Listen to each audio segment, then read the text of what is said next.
Hey there gang, what's up and welcome back to Screen Time. After watching an episode of My 600 Pound Life, I always ask myself, how can a person weigh 600 pounds to begin with? Morbid obesity is a disability, and such a lifestyle can't be maintained by a person all by themselves. Some of them have spouses or family members who have spoiled them ridiculously, and it's visible on the show. Here are 8 of the most spoiled participants on My 600 Pound Life.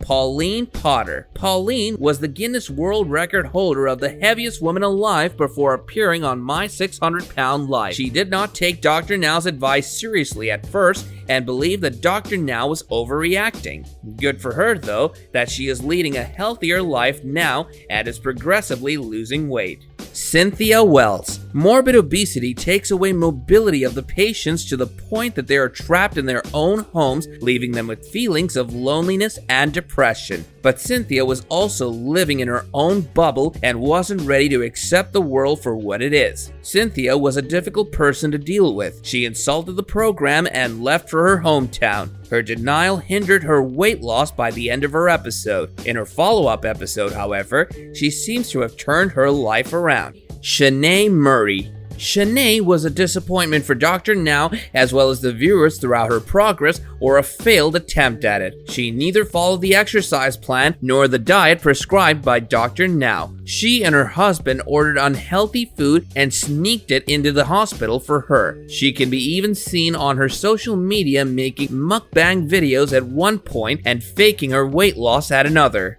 Lisa Fleming. Lisa is responsible for a hideous scene on the show that viewers can't get out of their heads so easily. Her daughter found maggots living in the folds of her skin, but nothing was able to shake Lisa out of her destructive delusion. She refused to follow the diet plan and threatened Dr. Now with suicide, but her manipulative tactics did not work and was not approved for weight loss surgery due to her own non-compliance and stubbornness.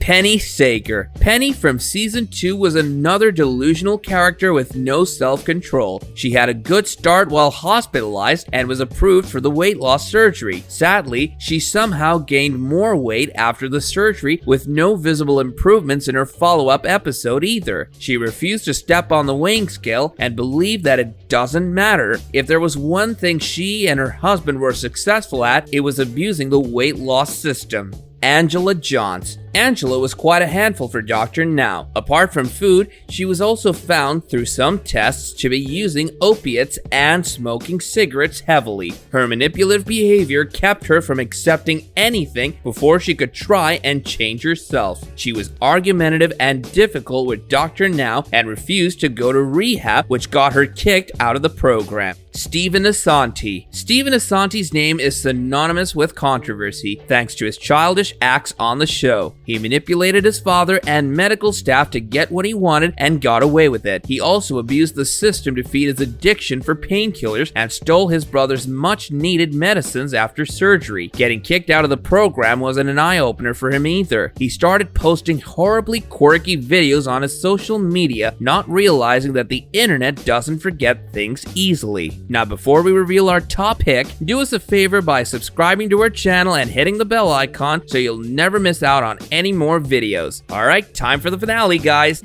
James King. James King is arguably the most spoiled patient on the show. His daughter had to drop out of school to take care of him, while his father refinanced his house to get James to Houston for the weight loss program. Even then, he ended up failing to get approved for bariatric surgery. Much to Dr. Now's disappointment, James's girlfriend was constantly enabling and sneaking food for James to the point that Dr. Now had to call Adult Protective Services on her because James's organs were starting to give up. Piece of advice: whether it's a significant other, parent, child, or even a friend, if you see someone throwing their life away, help them out. If it's beyond your control, seek outside help, but don't give in to their addictions. Some people can't help themselves, and that to me is a sad face of reality. Well, this brings us to the end of our video, which we hope you guys enjoyed. And if you did, do let us know by liking it and subscribing to our channel. We'll be seeing you in another video real soon. Until then, take care and goodbye.